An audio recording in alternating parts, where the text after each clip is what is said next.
As an MP, what is the legacy you would like to see left for the next generation and those beyond? I want to leave an economically strong and environmentally well-managed country.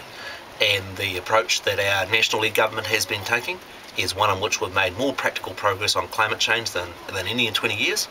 And we want to continue that good progress on. What risks do you think climate change poses to the well-being of young people and future generations of New Zealanders?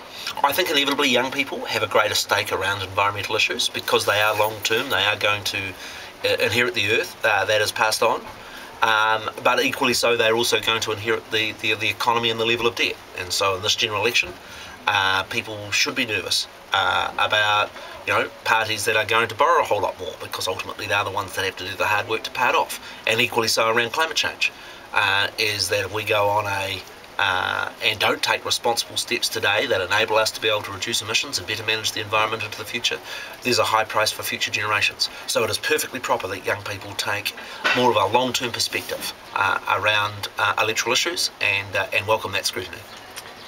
Do you think that the action the current government is taking on climate change is sufficient and does justice to future generations? Absolutely. We've implemented an emissions trading scheme and a price on carbon after 20 years of debate. We've hit a record high in the amount of renewable electricity, when in the previous decade we were mainly building fossil fuel power stations. We've consented 5 times as many renewable power stations in the last year.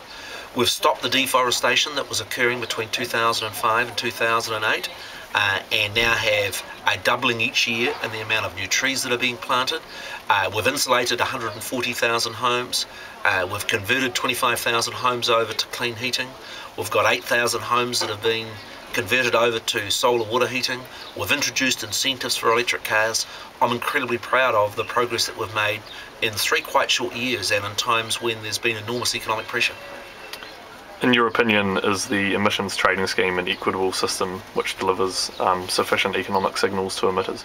Yeah, I do. I read the Christchurch Press this morning, and it's an independent person looking at it and giving New Zealand's emissions trading scheme a good pass mark, and saying that by international standards we're doing very well.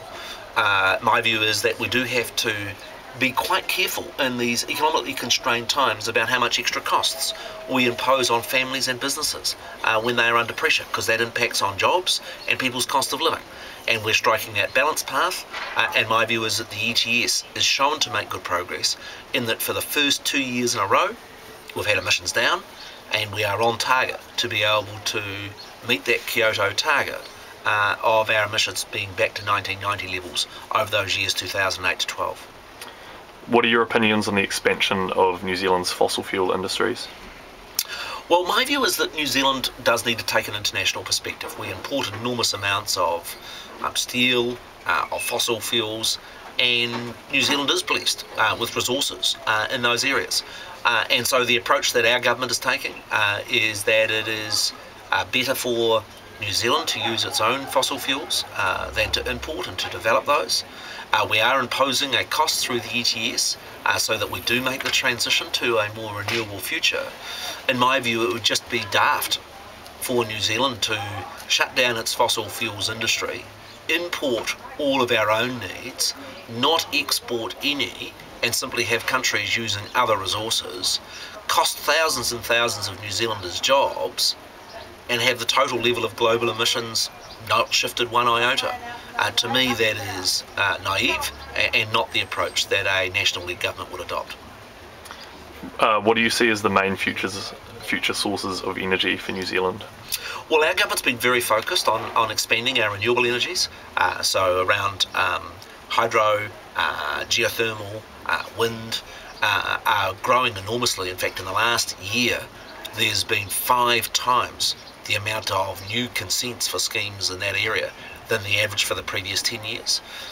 And so all of those energies are going to be part of the energy mix going forward.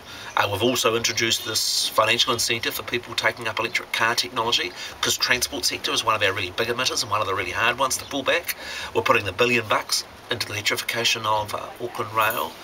We've put 50 million into cycleways, and today I'm opening a new one of those here in Nelson. In my view, it's all that sort of mix as well that's got to be part of the energy future. Do you think that the government should be doing more to promote research, development and deployment of low carbon and more sustainable technologies and practices in New Zealand? Well, the government's got two really important initiatives underway. Firstly, there's the Global Research Alliance, which we initiated in Copenhagen. Got over $200 million committed from around the world to programs to reduce emissions in agriculture, and we think that's really crucial, and because of New Zealand's expertise is where we can make a big contribution. We've also set up the Green Growth Advisory Group, which is reporting to us in December around what are the other things that government needs to do to be able to help our businesses transition to a low carbon future. I was very interested last month that the Green Economy Index was published, ranking every country on what progress countries were making in transitioning their businesses to low carbon, and they ranked New Zealand's performance #1 in the world, and I think that's a real credit to the work the government's been doing in this space. Do you perceive New Zealand's dependence on oil as a risk to our economy in the age of high and increasing oil prices? Well, New Zealand is less dependent than most. With 79% of our electricity coming from renewables, we're second only to Iceland in the proportion of renewables. And the extent to which those renewable sectors are currently growing is also very encouraging. I'm not one of those that buys into the sort of doom theories associated with peak oil. It is my view that there will be a point where global production of oil will peak, but in my view, as the price of oil goes up, that will drive naturally a greater use of renewable and alternative technologies, and that over time people will make that transition to a low carbon economy. What actions would you take in your electorate here in Nelson to enable your community to increase their understanding of climate change and reduce their emissions? Well, we're doing lots of things. I'm very proud in Nelson we have New Zealand's oldest environment centre. And as Minister for the Environment, we're providing that Nelson Environment Centre, as in other parts of the money, with funds to support and promote understanding of the issues of climate change. We've got a very active program of installing solar hot water systems in Nelson that's supported by the government. Got massive levels of uptake. Very proud that we've got more solar hot water systems in Nelson than Auckland, despite being a fraction of the size. We've got exactly the same sorts of programs around clean heat going in place. And today I'm opening a new cycleway, which is just all part of the picture of shifting to a lower carbon local Nelson economy.